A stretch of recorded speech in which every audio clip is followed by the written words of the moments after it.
Hai, daripada main phone tu, jom kita main piano ni. Piano ni panjang, besar gitu tau. Ni bahagian belakang dia. Banyak lubang-lubang tu tau. Bestnya piano ni, kita boleh patahkan piano ni. Kita boleh bawa ke mana-mana dengan piano ni. Kat atas ni banyak button-button. Dia bagi sekali tempat letak buku ni atau boleh letak phone sekali. Jadi senanglah kita nak main sekali atau belajar main piano ni kan. Dia bagi sekali dengan mic. Kalau nak nyanyi pun boleh sambil main tu kan. Ni pula stand ni bilik asing. Jadi boleh letak piano atas tu. Piano ni ada charger sekali, Type C. Senang. Piano ni juga disertakan dengan stiker. Letaklah dekat stiker dia dekat ruangan kosong ni.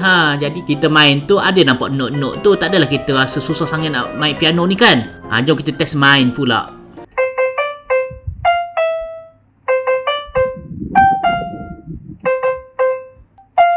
Channel okey ke?